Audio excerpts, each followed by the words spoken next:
Kalau saya kulik statementnya Pak Ajib tadi, ada harapan. Ya, artinya selalu ada harapan bagi negara kita. Tapi saya mau tahu juga nih, dari Mas Bima sendiri apakah ada perspektif yang berbeda? Paling tidak begini, ini kan tantangan ya Mas Bima ya. Tantangan yang mau tidak mau harus kita jalani, kita lalui. Kata orang kalau kita lihat badai, yang di luar badai itu pasti ngeri banget. Lah kita sudah di dalamnya ini, gak punya pilihan gitu kan. Nah, apa yang Anda bisa sampaikan soal ini? Iya, sebenarnya Trump ini nggak usah terlalu diladenin ya. Dia boomers yang sedang berhalusinasi, berharap bahwa semua negara adalah musuh, semua negara bisa ditekan gitu. Dia lupa, Indonesia itu nggak pernah punya masalah sama Amerika. Dari sejak tahun 1967, Freeport itu berapa kali kontrak karyanya diperpanjang. Freeport itu harus jadi bahan negosiasi pertama. Itu diingatkan lagi, reminder. Yang kedua, sebenarnya kalau kita melihat peluang, selain peluang yang tadi disampaikan ke negara-negara alternatif, meskipun dari segi bisnis, bicara negara alternatif itu lebih gampang daripada prakteknya. Logistik ke Afrika Selatan siapa yang mau ke sana? Oke, Timur Tengah potensial. Yang ngasih kredit pinjaman untuk ekspor ke sana siapa? Jadi ada masalah-masalah teknis. Selain itu, kalau kita melihat amukannya Trump, dan kemudian dia menuntut banyak sekali Indonesia untuk TKDN harus direvisi, kuota impor kemudian direvisi. Dia lupa, Amerika adalah negara, Bapak Ibu sekalian, dengan 6.500 lebih hambatan non tarif. Indonesia berapa? 350 jenis. Jadi 6.500 jenis. Bahkan kalau Bapak Ibu sekalian mau mengekspor pisang ke Amerika Serikat, itu sertifikasinya berbelit-belit.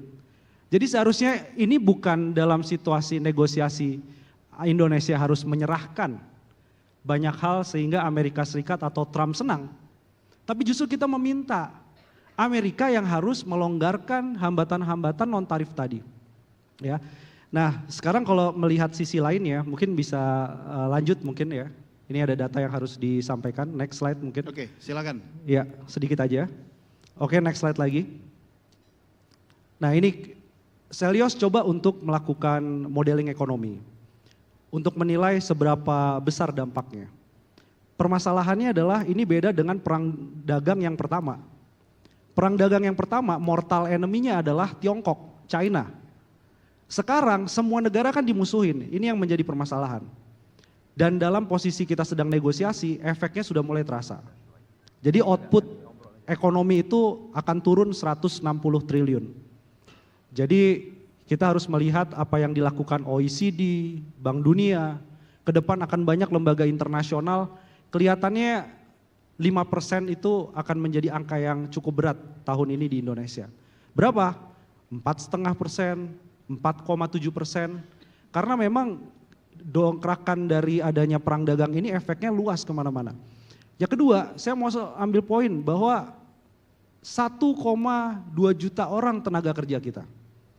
Amerika ini penting gak penting? Karena cuma 10% dari ekspor Indonesia iya.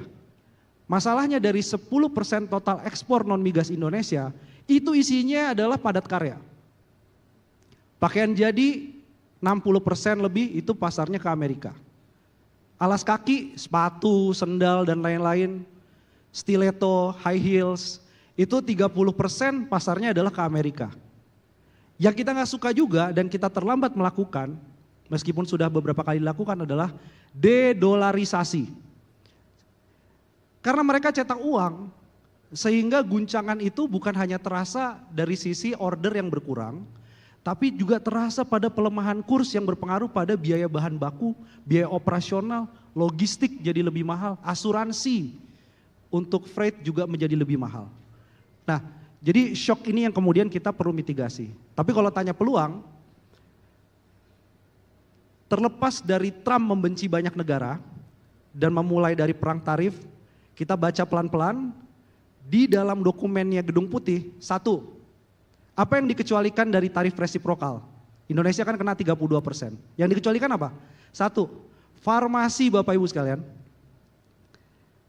Amerika Serikat itu crazy-nya Donald Trump, tetapi dia tahu kalau sampai bahan baku obat-obatan dikenakan tarif yang tinggi dari China, dari Indonesia, dari negara manapun, ada inflationary pressures terhadap biaya kesehatan di Amerika Serikat.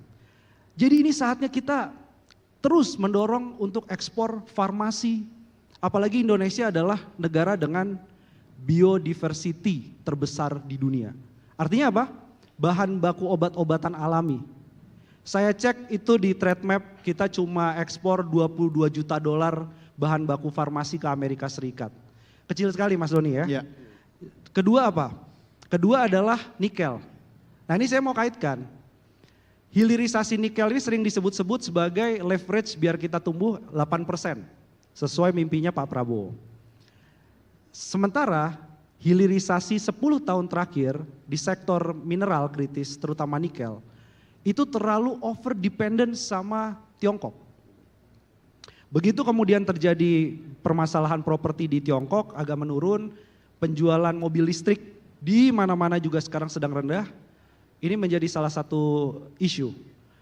Kalau Trump itu mengecualikan nikel dan tembaga dari tarif resiprokal, jangan cuman kita mengekspor olahan ke Amerika, tapi ajak perusahaan Amerika untuk investasi melalui Danantara, karena di situ ada Mine ID di sektor hilirisasi nikel. Terakhir, potensi kita yang paling besar dan dikecualikan itu salah satunya adalah tembaga. Jadi tembaga itu langsung disebut copper, itu merupakan bahan baku yang dikecualikan dari perang tarif Amerika. Dia nggak kena tarif otomotif 25%, dia nggak kena tarif resiprokal 32%, misalnya spesifik ke Indonesia. Karena dia tahu Amerika sedang kekurangan tembaga dalam jumlah yang besar.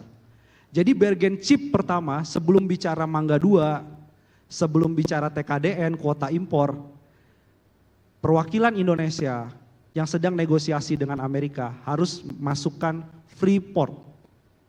Apa kaitannya? Freeport tahun ini dapat relaksasi ekspor konsentrat. Jadi smelternya belum full jalan. Betapa sekali lagi kurang baik apa Indonesia terhadap Amerika Serikat. Nah jadi di bagian-bagian itu kita jangan langsung menyerah, jangan langsung. Saya ngelihat ada respon dari Bank Indonesia misalnya. Kita kan belain nih, QRIS itu manfaatnya luar biasa. Gak usah itu di dalam meja perundingan dengan Donald Trump itu gak ada tuh QRIS, GPN, itu gak usah. Begitu kita bela mati-matian bahwa QRIS adalah kepentingan nasional Indonesia, kemudian ada statement dari otoritas, dia bilang, ya kalau perusahaan Amerika Serikat mau bekerja sama di sistem pembayaran Indonesia, kita terbuka. Loh, jangan. Egonya tercorek. Begitu Mas Doni, jangan. Kita harus tahu apa kepentingan nasional kita yang nggak boleh tersebut bahkan di dalam meja negosiasi sama sekali.